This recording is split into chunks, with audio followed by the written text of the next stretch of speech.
Hello दोस्तों, स्वागत है आपका आपके यूट्यूब चैनल एग्जा स्टडी 92 पर। आशा करते हैं आप लोग स्वस्थ होंगे और आप लोगों की पढ़ाई बहुत अच्छे से चल रही होगी। इस चैनल के माध्यम से आप लोगों को पीसीएस मंत्रा की टेस्ट सीरीज सॉल्व करवाई जा रही है। जो नई टेस्ट सीरीज है फेज सेकेंड की टेस्ट सीरीज है और वह टेस्ट सीरीज के क्रम में यह टेस्ट सीरीज 5वीं है, उसका पार्ट 4 है। और पहला पार्ट आप लोगों का यूपी स्पेशल था, इसलिए उसमें 15 क्वेश्चन थे। ठीक है, 15 क्वेश्चन थे तो उसको 15 क्वेश्चन करा के छोड़ दिया गया था, वो पहला पार्ट है। बाकी पार्ट सारे पॉलिटी के हैं। पॉलिटी के सारे क्वेश्चन से 115 क्वेश्चन पॉलिटी के बचे थे, वो सॉल्व करवाए जा रहे हैं आप लोगों को। और जहाँ जहाँ पॉलिटी पूछी जाती है वहाँ वहाँ के लिए यह क्लास आप लोगों की इम्पॉर्टेंट है। चाहे वह यूपीपी हो, यूपीएसआई हो, लेखपाल हो, यूपी ट्रिपल एस सी के जितने एग्जाम हो, जहाँ पॉलिटी पूछी जाती है वहाँ के लिए यह इम्पॉर्टेंट है। और सभी एग्जाम्स के लिए समान रूप से उपयोगी, न कि आर सिर्फ आर के लिए जीके होती है। थोड़ा लेवल ऊपर होता है, थोड़ा नीचे लेवल होता है, बस और कुछ नहीं होता। जैसे अपर लेवल का आप लोग क्वेश्चन सॉल्व कर लेते हैं तो लोअर लेवल का क्वेश्चन सॉल्व करने में आप लोगों को दिक्कत नहीं होगी। तो यह आप लोगों के लिए है और आप लोग इसको एंजॉय कीजिए, सॉल्व कीजिए। और अगर आप लोग यूपी आर नहीं दे रहे हैं तब भी आप लोग सॉल्व करिए, क्योंकि आप लोगों के लिए ही पॉलिटी है। और पॉलिटी के क्वेश्चंस ही होते हैं। वो अदर मंगल ग्रह से अलग कोई नहीं पूछा जाता है कि यूपी पीसीएस में मंगल ग्रह से आ गया, यूपीपी में बृहस्पति ग्रह से आ गया, तो ऐसा नहीं होता। पॉलिटी होती है, उसी किताब से क्वेश्चंस बनाए जाते हैं। तो चलिए देर न करते हुए इस पार्ट को आप लोग आज ये पार्ट समाप्त, आज आप लोगों का टेस्ट सीरीज ये समाप्त हो जाएगी।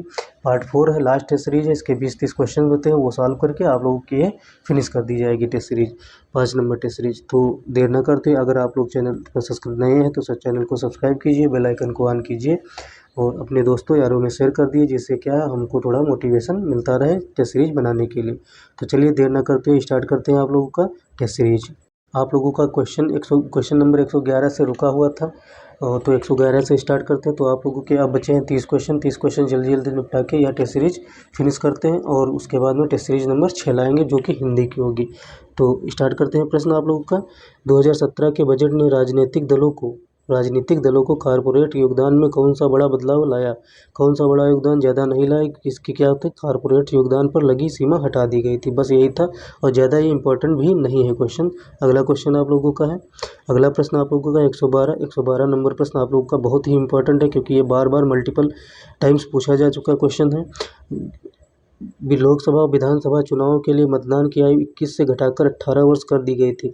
कि पहले तो बताइए किस संविधान संशोधन के तहत कर दी गई थी, तब फिर यह समिति बताना है आप लोगों को। तो 61वां संविधान संशोधन आया था, कॉन्स्टिट्यूशनल अमेंडमेंट एक्ट आया था, कब आया था? 1984 में। तो और तब यह की गई, बस यही क्वेश्चन पूछा जाता है किस संविधान संशोधन के तहत की जाती है। लेकिन आर को एक स्टेप बढ़ के पूछता है किस समिति के माध्यम से की जाती है। तो चुनाव कानूनों में संशोधन पर संयुक्त संसदीय समिति 1971-72 इसके तहत की गई थी। ठीक है, तो यह आप लोगों का ऑप्शन ए सही हो जाएगा। अब यह जैसे आप लोगों का है तो ये याद रखना, ये बहुत इंपॉर्टेंट है। चलिए अगला प्रश्न है 113 नंबर प्रश्न। किस समिति ने वोटर वेरिफेबल पेपर ऑडिट ट्रेल, जिसे वीवीपीएटी कहते हैं, प्रणाली शुरू करने की सिफारिश की थी? तनख्वाह समिति ने की थी 2010 में। तनख्वाह समिति ने की थी 2010 में। 113 नंबर क्वेश्चन का आप लोगों का ये वाला ऑप्शन सही हो जाएगा। चलिए अगला प्रश्न देख लेते हैं आप लोगों का। इसमें वो इंपॉर्टेंट क्वेश्चन ज़्यादा है नहीं, तो जल्दी जल्दी कर लो, सिर्फ यही पूछा जाता है कि संशोधन ने क्वेश्चन नंबर 114 है। किस संशोधन ने बड़े राज्यों में लोकसभा सीट के लिए चुनाव खर्च की अधिकतम सीमा बढ़ाकर 70 लाख कर दी? किस संविधान संशोधन के तहत की गई थी? 114 नंबर प्रश्न को बताना है आप लोगों को। 83वां संविधान संशोधन नहीं, 83वां संविधान संशोधन ने नहीं की थी। आपके 101वें संविधान संशोधन ने की थी। किसने?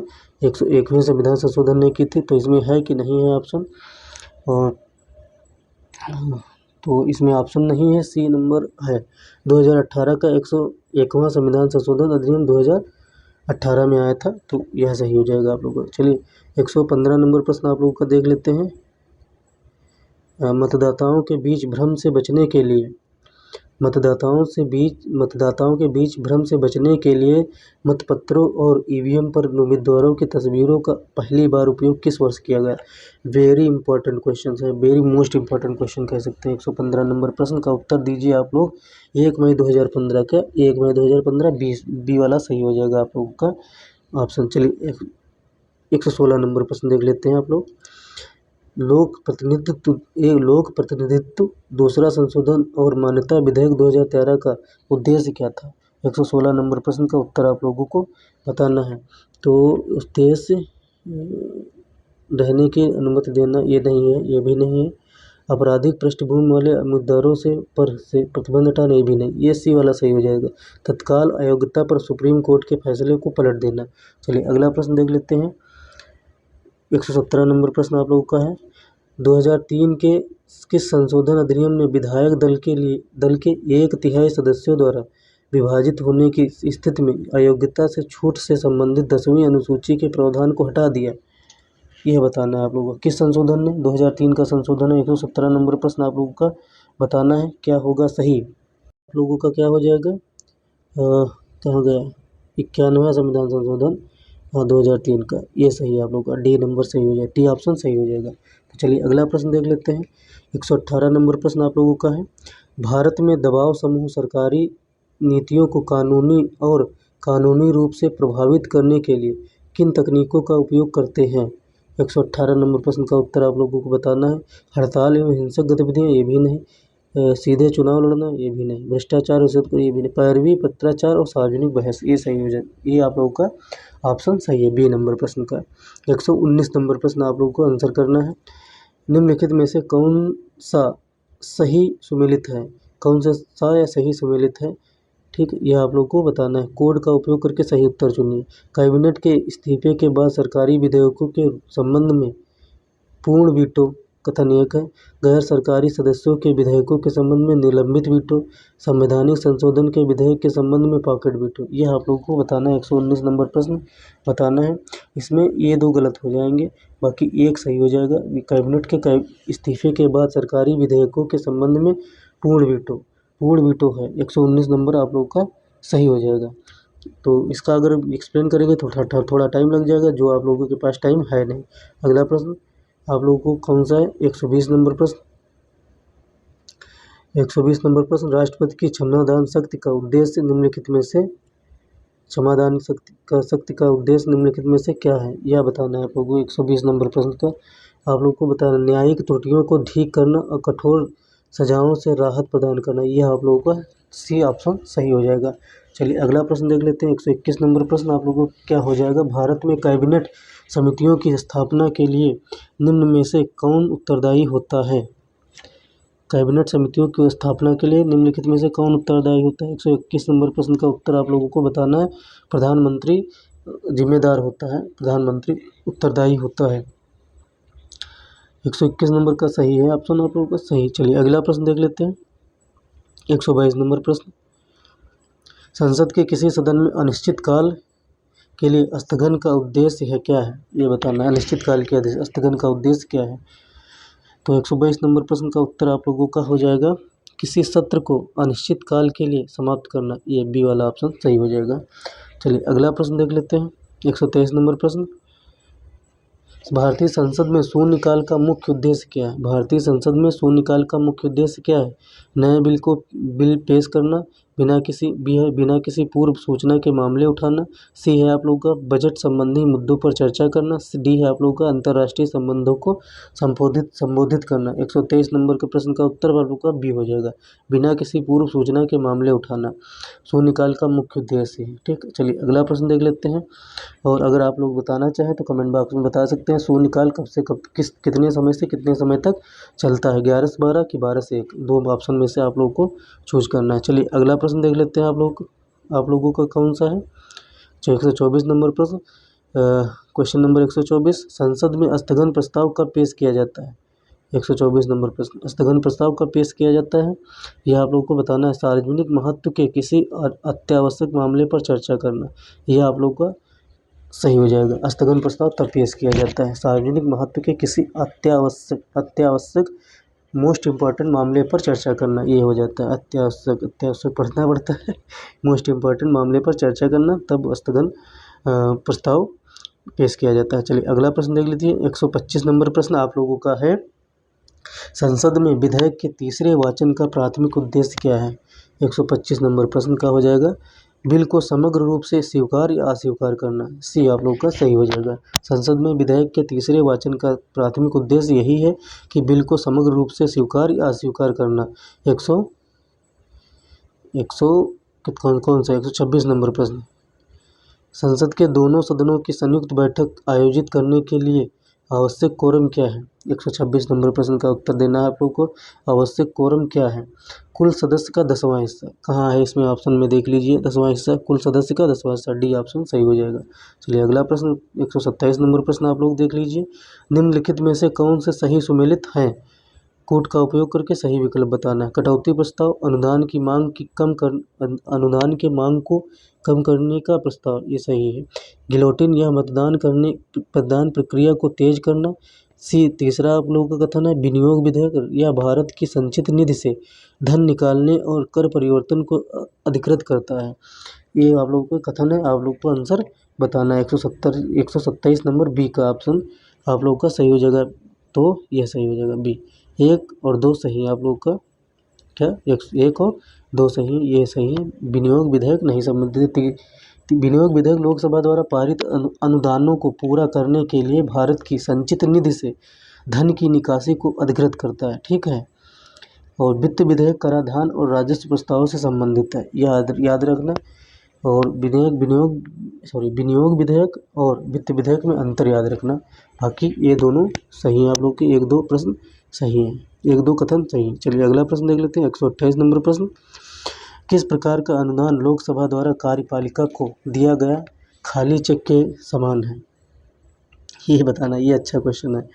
अनुपूरक अनुदान, असाधारण अनुदान, तीसरी है वोट ऑफ क्रेडिट, टोकन अनुदान। 128 नंबर प्रश्न का आप लोगों को 128 नंबर प्रश्न का उत्तर आप लोगों को बताना है क्या हो सकता है। तो आप लोगों का ये वोट ऑफ क्रेडिट हो सकता है, वोट ऑफ क्रेडिट। चलिए अगला प्रश्न देख लेते हैं। 129 नंबर प्रश्न, भारत में संसदीय विशेषाधिकारों का प्राथमिक स्रोत क्या है? प्राथमिक स्रोत क्या है? 129 नंबर बताना है आप लोगों को। British House of Commons, B वाला आप लोगों का सही हो जाएगा। चलिए अगला प्रश्न देख लेते हैं। 130 नंबर प्रश्न, जो जरूरी है वहाँ व्याख्या की जाएगी। संघवाद के संदर्भ में कौन सा कारक भारतीय संसद के अधिकारों को सीमित करता है, यह बताना। 130 नंबर प्रश्न का उत्तर आप लोगों को मौलिक अधिकारों का संहिताकरण, यह आप लोगों का आंसर सही हो जाएगा, ठीक है। ये वाला ऑप्शन सही है। संघवाद के संदर्भ में मौलिक अधिकारों का संहिताकरण भारतीय संसद के अधिकारों को सीमित करता है, यह आप लोगों का सही है। 130 नंबर प्रश्न। चलिए 131 नंबर प्रश्न देख लीजिए। हम लोग समाप्ति की ओर बढ़ रहे हैं। निम्नलिखित विकल्पों में से गहन कृषि के लिए सबसे उपयुक्त विकल्प होगा। गहन कृषि के लिए सबसे उपयुक्त विकल्प क्या है? 131 नंबर प्रश्न का उत्तर देना है आप लोगों को। 131 नंबर प्रश्न का उत्तर आप लोगों को, अधिक भूमि को खेती के, ये छठो, ये सही नहीं। अधिक भूमि को खेती के अधीन लाना, ये सही नहीं। बी वाला आप लोगों का सही है। खेती के तहत भूमि पर अधिक श्रम और पूंजीगत आदानों उपयोग करना, ठीक है। यह आप लोग का हो जाएगा 21 नंबर प्रश्न, 131 नंबर प्रश्न का उत्तर हो जाएगा आप लोग का बी। चलिए अगला प्रश्न देख लेते हैं। 132 नंबर प्रश्न आप लोगों का है। आर्थिक रूप से सतत आर्थिक विकास शब्दावली चर्चा में रही, इस शब्दावली से तात्पर्य है वर्तमान पीढ़ी के विकास के साथ साथ भविष्य का आर्थिक विकास, औद्योगिक विकास, बी, सी है केवल वर्तमान पीढ़ी का आर्थिक विकास, उपयुक्त में से कोई नहीं। इसका उत्तर हो जाएगा ए, 132 नंबर का हो जाएगा ए। चलिए प्रश्न नंबर 133 देखते हैं। निम्नलिखित में से कौन से केवल रबी की फसलें हैं? केवल रबी की फसलें, 10 क्वेश्चन एग्रीकल्चर इकोनॉमिक्स से लग रहा है रख दिया है। 133 नंबर प्रश्न है। 133 नंबर प्रश्न है आप लोगों का, केवल रबी की फसलें हैं, यह बताना है। तो आप लोगों की जौ और चना केवल रबी की फसलें हैं। अच्छा, रबी की फसलें और कौन कौन सी होती है? जौ और चना तो ही, मटर हो जाएगी, जिससे गेहूँ हो जाएगी, मटर हो गई, और हो जाएगी गेहूँ, क्या हो जाएगी? गेहूँ। और कौन सी हो जाएगी आप लोगों की? मसूर हो जाएगी, मसूर। और भी हैं, फिलहाल ये इम्पोर्टेंट याद रखिए। अब अच्छा, रबी की फसल की जलवायु कौन सी जलवायु आवश्यक होती है? ठंडी जलवायु, ये याद रखना, ये पूछा गया क्वेश्चन है। जैसे खरीफ की फसल अब पूछ लीजिए, खरीफ की फसल कब से कब तक बोई और काटी जाती है? तो रबी की फसल तो आप लोग जानते हैं, जैसे बसंत ऋतु में काटी जाती है रबी की फसल। और सर्दियों में बोई जाती है। बोई सर्दियों में जाती है, बसंत ऋतु में काटी जाती है। अब पूछ ली जाए खरीफ की फसल कब बोई जाती है, तो जून जुलाई में बोई जाती है और वहीं अक्टूबर के आसपास काटते हैं। ठीक, रबी की फसल में आता कौन कौन से है, रबी की फसल में बता देते हैं। इस क्वेश्चन में नहीं बताएंगे, चलिए बता देते हैं। डी इसका तो सही हो जाएगा। खरीफ की फसल में कौन कौन से आते हैं, अब यहाँ पर लिख लीजिए खरीफ। खरीफ की फसल में कौन कौन सी आती है, खरीफ की फसल में आप लोगों का ज्वार आता है, चावल आता है, और मक्का आता है, मूंग आती है, मूंगफली आती है, और सोयाबीन आता है, गन्ना आता है, ये सब आती है खरीफ की फसल में। चलिए अगला प्रश्न देख लीजिए। खरीफ की फसल आएंगी तो उसको वहाँ डिस्कशन किया जाएगा। रेशम का एक प्रकार जो कि मूंगा है, निम्न में से किस राज्य से संबंधित है। मूंगा रेशम किस राज्य से संबंधित है, 134 नंबर असम से संबंधित है। चलिए अगला प्रश्न देख लेते हैं। अगला प्रश्न आप लोगों का है 135 नंबर प्रश्न। निम्नलिखित में से किस रंग का संबंध उर्वरक से है। किस रंग का संबंध, धूसर का गुलाबी गुलाबी स्वर्ण, 2 बार गुलाबी गुलाबी दे दिया। 135 नंबर इंपॉर्टेंट ज़्यादा है नहीं क्वेश्चन, लेकिन पूछा बार बार गया है इसलिए इसको रख दिया गया है। तो धूसर ये सही हो जाएगा, धूसर उर्वरक से है। अब जैसे पूछ लिया जाए आप लोगों से, भारत में हरित क्रांति का जनक एम.एस. स्वामीनाथन क्या है। भारत में अगर पूछ लिया जाए, भारत के परिप्रेक्ष्य में पूछ लिया जाए तो एम.एस. स्वामीनाथन है। अगर विश्व वर्ल्ड में पूछ लिया जाए, वर्ल्ड में कौन है, तो वर्ल्ड में आप लोगों के भारत के हरित क्रांति के जनक एम एस स्वामीनाथन। वैसे ही विश्व में हरित क्रांति के पिता जो है नॉर्मन बोरलॉग को माना जाता है। ठीक है, अब जैसे पूछ लिया जाता है, अब ट्रेंड चेंज हो गया, भारत में नीली क्रांति का जनक पूछ लिया जाता है तो अरुण कृष्णन को माना जाता है। अरुण कृष्णन को माना जाता है नीली क्रांति का जनक। अब फिर पूछ लिया जाता है, भारत में श्वेत क्रांति का जनक किसे कहा जाता है, तो श्वेत क्रांति का जनक मतलब दुग्ध क्रांति का जनक, तो वर्गीज कुरियन को माना जाता है। अब फिर पूछ लिया जाता है, भारत में प्रेरित प्रजनन क्रांति का जनक, तो हीरालाल चौधरी ठीक है, ये हो जाता है। इंड्यूस्ड ब्रीडिंग जिसे कहा जाता है, प्रेरित प्रजनन। ठीक है, तो कौन है, हीरालाल चौधरी। चलिए अगला प्रश्न देख लीजिए। बोलते हैं लेकिन नहीं मिलता है, सब चीज़ें लिख डालेंगे तो फिर बोलेंगे क्या ऑपरेशन फ्लड का संबंध निम्न में से किस क्षेत्र से है। डेयरी क्षेत्र से, नदी प्रबंधन से, वर्षा जल से और भूमिगत जल से। अब ऑपरेशन जैसे फ्लड आए तो लोग समझेंगे फ्लड मतलब बाढ़, नदी प्रबंधन से होगा।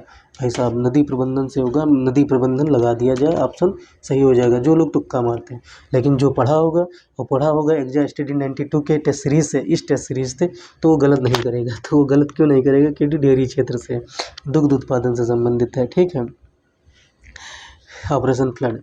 चलिए अगला प्रश्न देख लेते हैं। अगला प्रश्न आप लोग का 137 नंबर प्रश्न है, तो आप लोगों का 137 नंबर प्रश्न सॉल्व कीजिए। ये बढ़िया प्रश्न है। भारतीय निर्यात की परंपरागत वस्तु है, कौन सी भारतीय निर्यात की परंपरागत वस्तु है। जूट, चीनी, मसाले, उपरोक्त सभी। 137 नंबर प्रश्न का उत्तर बताइए। इसी से पूछा जाता है परंपरागत वस्तु, तो ये जूट हो जाएगा आप लोगों का। ठीक है, 127 नंबर का ये हो जाएगा जूट। ठीक है, और जैसे परंपरागत निर्यात की वस्तु, भारतीय निर्यात की वस्तु परंपरागत वस्तु, तो जूट है। क्या है, 137 नंबर का जूट। और ये चाय भी है यार, चीनी इसमें लिखा हुआ है, अगर चाय लिखा होता तो सही होता है। तो जूट और चाय ये याद रखना। ठीक है, 2 चीज़ें हैं परंपरागत निर्यात की परंपरागत वस्तु हैं। अब जैसे गैर परंपरागत वस्तुएं हैं, तो गैर परंपरागत वस्तुएं जैसे सिले हो गए, सिले वस्त्र हो गए, और आप लोगों की इंजीनियरिंग का सामान हो गए, तो ये सब क्या है, गैर परंपरागत वस्तुएं। चलिए अगला प्रश्न 137 नंबर प्रश्न, 138 नंबर प्रश्न का कौन सा भारत में भूमि सुधार से संबंधित नहीं है, यह बताना है। 138 नंबर प्रश्न का उत्तर बताना है। काश्तकारी सुधार अधिनियम ये संबंधित है। जमींदारी प्रथा उन्मूलन ये भी संबंधित है। अधिकतम जोत का निर्धारण ये भी संबंधित है। बहुफसली योजना भारत में भूमि सुधार से संबंधित नहीं, फसलों के सुधार से संबंधित है। तो चलिए अगला प्रश्न देख लीजिए। 139 नंबर प्रश्न आप लोगों का है, सेकंड लास्ट क्वेश्चन है आप लोगों का। निम्नलिखित में से सही सुमेलित नहीं है। National dairy research institute Karnal, national sugar institute Kanpur, national botanical research institute Nai Delhi, central potato research institute Shimla, यह आप लोगों का इनमें से सही सुमेलित नहीं है। 139 नंबर प्रश्न का उत्तर आप लोगों को बताना है। नेशनल बॉटनिकल रिसर्च इंस्टीट्यूट सही सुमेलित नहीं है, नई दिल्ली में नहीं है यह। नेशनल बॉटनिकल रिसर्च इंस्टीट्यूट या लखनऊ में है। कहाँ है, लखनऊ में है। ये जो अभी पीछे 15 क्वेश्चन करा चुके हैं यूपीएससी स्पेशल में, यही क्वेश्चन रखा हुआ था। तो उसमें भी जाके देख सकते हैं आप लोग। एंजॉय तो करते हैं और पढ़ाई कीजिए अच्छे से। लास्ट क्वेश्चन है, लास्ट क्वेश्चन के लिए आप लोग क्लैपिंग कीजिए, क्योंकि 4 पार्ट में संपूर्ण करवाई गई है आपकी 5वीं टेस्ट सीरीज। भाई साहब मज़ा नहीं आता है 5 टेस्ट सीरीज में आप लोगों को 4-4 पार्ट करा दीजिए, एक टेस्ट सीरीज में 4 पार्ट करा दीजिए। अगर जब ऐसे 4-4 पार्ट में आप लोग देखेंगे तो वहाँ 140 क्वेश्चन सॉल्व कैसे करेंगे एग्जाम हॉल में? बोरिंग लगने लगेगा। तो एग्जामिनर से तो आप बोल नहीं सकते कि हमको बोरिंग लग रहा है, हमको आधा आधा घंटे बाद फिर से बिठाइए, पानी पी के आएंगे तब हम सॉल्व करेंगे। तो ऐसा तो है नहीं। ठीक है, उसमें वहाँ पर तो लगातार बैठ के सॉल्व करना होगा। तो यही है, आप लोग वो वहाँ पर बोरिंग क्या, वहाँ पर इंटरटेनमेंट के लिए आपके पास शॉर्ट वीडियो नहीं होगा, इंटरटेनमेंट के लिए आप लोगों के पास मोबाइल नहीं होगा। आप बैठ के पेपर पढ़ेंगे और सॉल्व करेंगे, टाइम का प्रेशर अलग से होगा। तो ये है अगर आप लोग बोरिंग अभी से हो जा रहे हैं कि 1-2.5 घंटे की टेस्ट सीरीज नहीं आप लोग देख पा रहे हैं, तो आप लोग वहाँ पर निश्चित रूप से बोरिंग होंगे और एग्ज़ाम हॉल में नींद आप लोगों को निश्चित रूप से आएगी। स्टूडेंट वही है कि धैर्य बांध के बिना नींद आए भले पॉज करके देख ले, लेकिन हाँ स्पीड में देख ले, 2 गुना स्पीड में देख ले, लेकिन 140 टेस्ट सीरीज का क्वेश्चन कंप्लीट करके ही उठना चाहिए। और जैसे मैं हूँ अभी, आप कहिए कि भैया कमेंट बॉक्स में डालिए आप लोग कि आप मैराथन कराइए, हम पूरी वीडियो देखेंगे। तो आप चाहे 2.5 घंटा लग जाए चाहे 3 घंटा लग जाए, मैं बिना पूरी टेस्ट सीरीज कराए, लाइव करवा लीजिए, बिना टेस्ट सीरीज करवाए आप लोगों को उठूँगा नहीं, बिना पूरी टेस्ट सीरीज करवाए। पूरी टेस्ट सीरीज सॉल्व करने की आदत ही है मेरी, आप लोगों की वैसी ही आदत बना रहा था, 2-2 घंटे की डाल रहा था, लेकिन आप लोग एंजॉय ही नहीं किए। तो फिर फ़ायदा मतलब नहीं कोई बनता है कि आप लोगों को 2 घंटे की टेस्ट सीरीज दी जाए। तो इसीलिए कम समय की टेस्ट सीरीज दी जा रही है आप लोगों को, और आप लोग इसको एंजॉय कीजिए। जैसे पढ़ना चाहें हम तो वैसे पढ़ाएंगे, लेकिन आप लोगों को ज़रूरत है उस चीज़ की, जैसे डेडिकेशन की। आप लोग वहाँ जाएंगे एग्ज़ाम हॉल में तो कोई ये नहीं कहेगा कि आप लोग सॉल्व करिए या ना सॉल्व करिए, आपकी मर्ज़ी, सिलेक्शन आपको लेना है। तो वो दिमाग में अगर रिमाइंडर चलता रहेगा कि नहीं हमको एंटरटेनमेंट भी चाहिए, तो फिर दिक्कत वाली बात है कि आप लोग 2 घंटे टेस्ट सीरीज सॉल्व करने के लिए बैठेंगे तो 2 घंटा करके ही आएंगे। तो आप लोग अगर चाहते हैं कि आप लोगों का कंसंट्रेशन बिगड़े ना, तो आप लोग कमेंट बॉक्स में डालिएगा, तो 2.5 घंटे की टेस्ट सीरीज आप लोग को 2.5-3 घंटे जितना लगेगा सॉल्व करा दिया जाएगा। अगर 5-6 लड़के आप लोग हो जाओ, 5-6 छात्र हो जाओ, तो मैं लाइव भी करवा दूंगा। लाइव, ये रिकॉर्डेड वीडियो नहीं डालूंगा, लाइव डालूंगा, ठीक है। तो अपने हिसाब से आप लोग इतनी बातें कर ली, 22 मिनट की वीडियो भी हो गई। लास्ट ये क्वेश्चन है 140 नंबर प्रश्न, फसल और उनमें लगने वाले रोग में सही सुमेलित नहीं है। सही सुमेलित नहीं, यह बताना है आप लोगों को। एक सही सुमेलित नहीं, आम गुच्छा रोग, केला पनामा रोग, आलू झुलसा रोग, सेब लाल सड़क रोग। लाल सड़क रोग सेब में नहीं होता, गन्ने में होता है। किसमें होता है? गन्ने में होता है लाल सड़क रोग। सेब में फिर कौन सा होता है? 140 नंबर प्रश्न का। अब सेब में भी पूछा जा सकता है भाई सेब में कौन सा रंग होता है, तो स्काइब होता है। ठीक, कौन सा होता है? स्काइब, यही पूछा जाता है एक, स्काइब लाल सड़क रोग गन्ने में है होता है और सेब में स्काइब रोग होता है। ठीक, अब जैसे मूंगफली में पूछ लिया जाता है तो टिक्का होता है। क्या होता है? टिक्का मूंगफली में होता है। एक होता है आप लोगों का बाजरा, बाजरा में एक बहुत इंपॉर्टेंट है ये अर्गट रोग। अर्गट रोग ये बाजरा का है, ये बार बार पूछा जाता है। टमाटर में पूछ लिया जाता है तो पर्णकुंचन रोग, ये क्या है? ये पूछे हुए प्रश्न है, सब ये पूछे हुए प्रश्न है, बार बार रिपीटेड क्वेश्चन है ये। इसमें यारो नहीं, सब कहीं पूछे जाते हैं। और लाल सड़क रोग तो जानते हैं गन्ने का है। तो इसी के साथ में यह वीडियो समाप्त करते हैं, मिलते हैं अगली वीडियो में।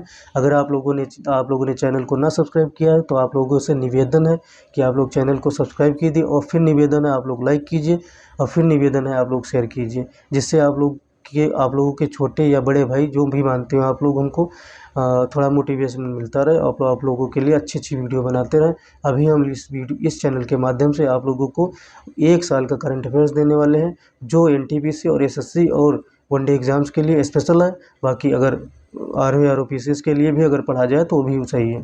तो चलिए मिलते हैं नेक्स्ट वीडियो में, और स्टैटिक जीके भी स्टार्ट करने वाले हैं। चलिए मिलते हैं नेक्स्ट वीडियो में, तब तक के लिए धन्यवाद। जय हिंद, जय भारत।